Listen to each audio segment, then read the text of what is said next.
कहते हैं कि अमावस्या की रात काले शक्तियां अपने चरम पर होती हैं और वो शिकार की तलाश में रहती हैं। अब देखिए, कई लोग तो इसे बस एक अंधविश्वास मानते हैं, लेकिन कुछ लोगों के लिए ये एक ऐसी भयानक हकीकत बन जाती है जिसे वो कभी भुला नहीं पाते। आज हम एक ऐसी ही कहानी को समझने जा रहे हैं। ये एक पर्सनल एक्सपीरियंस है, एक ऐसा अनुभव जो अंधविश्वास और हकीकत के बीच की पतली सी लाइन को ही मिटा देता है। चलिए इस कहानी की गहराइयों में उतरते हैं। तो कहानी हमें ले जाती है बिहार के एक छोटे से गांव सीतामढ़ी में। गर्मियों की छुट्टियां थीं और हमारी कहानी का जो नरेटर है, एक 17 साल का लड़का, वो अपने नानी के घर आया हुआ था और यहीं पहली बार उसका सामना हुआ अमावस की रात से जुड़े अजीबोगरीब रिवाजों और डरावनी बातों से। और यहीं पर कहानी का असली टकराव शुरू होता है। सोचिए, एक तरफ परिवार वाले हैं जो चेतावनी दे रहे हैं कि अमावस की रात बाहर मत निकलना, बुरी ताकतें घूमती हैं, और दूसरी तरफ है ये 17 साल का लड़का जो इन सब बातों को मनगढ़ंत कहानियां मानकर हंस रहा था। और ये डर सिर्फ बातों तक ही नहीं था, पूरा का पूरा गांव इसे बहुत सीरियसली ले रहा था। दरवाजों पर हल्दी के निशान लगाए जा रहे थे ताकि बुरी आत्माएं दूर रहें। शाम के 7 बजते ही सड़कें एकदम वीरान हो जाती थीं। इस माहौल को देखकर हमारे नरेटर को और भी ज्यादा लगने लगा कि ये सब बस एक वहम है। अब यहां से कहानी एक दिलचस्प मोड़ लेती है। नरेटर ने जो अगला कदम उठाया वो सिर्फ एक फैसला नहीं था, वो उसके परिवार और पूरे गांव की गहरी आस्था को एक खुली चुनौती थी। उसने सीधे सीधे ठान लिया, फैसला कर लिया कि वो छत पर सोएगा और ये साबित करके ही रहेगा कि ये सब कुछ झूठ है, एक अंधविश्वास। उसका मकसद बस एक ही था, सबको गलत साबित करना। इसके लिए उसने एक प्लान बनाया।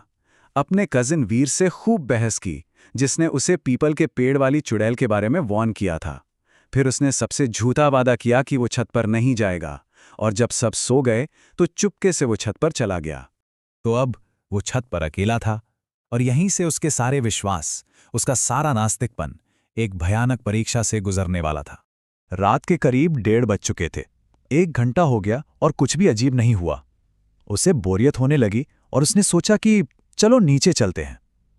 सब कुछ एकदम शांत था, लेकिन जैसे ही वो उठने वाला था उसे महसूस हुआ जैसे कोई उसके ठीक पीछे से निकल कर गया हो।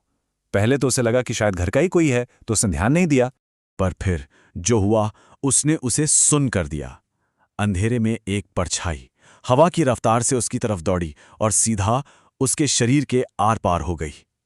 वो डर से हिल भी नहीं पा रहा था। ये हमारे नरेटर के ही शब्द हैं, जो बताते हैं कि उस वक्त वो किस खौफ से गुजर रहा था। उसे सच में ऐसा लगा जैसे उसकी अपनी मौत उसके बिल्कुल सामने खड़ी है।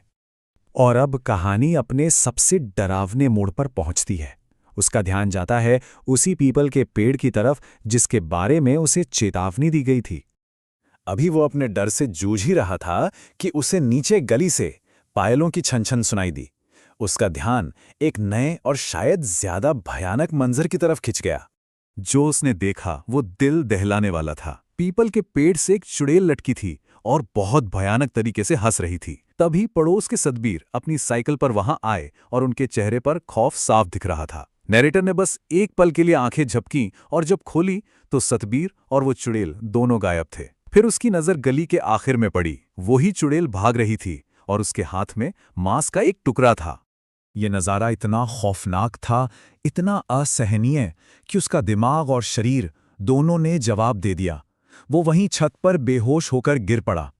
रात का खौफ तो बीत गया, लेकिन अब सुबह की भयानक सच्चाई का सामना करना बाकी था। जब रात खत्म हुई तो उसके नतीजे सामने आने शुरू हुए। सुबह के करीब 3 बजे उसे अपनी छोटी बहन नीति की आवाज़ सुनाई दी। वो उसे जगा रही थी और कह रही थी कि पकड़े जाने से पहले नीचे चलो। अपनी बहन को देखकर उसकी हिम्मत बढ़ी और वो उसके साथ नीचे भागा। लेकिन नीचे पहुंचकर जो उसे पता चला, उससे उसके रोंगटे खड़े हो गए। असली नीति तो अपने कमरे में मां के साथ गहरी नींद में सो रही थी। तो फिर सवाल ये था कि वो कौन थी जो उसे छत पर बुलाने आई थी। जानते हैं इसे क्या कहते हैं? एक अपवित्र नकलजी, एक ऐसी शैतानी ताकत जो आपके किसी करीबी का रूप ले लेती है ताकि आपको लालच देकर फंसा सके। हमारा नैरेटर अभी अभी इसी से बाल बाल बचा था। अगली सुबह जब सूरज निकला तो पड़ोस के घर से चीखने चिल्लाने की आवाजें आने लगीं।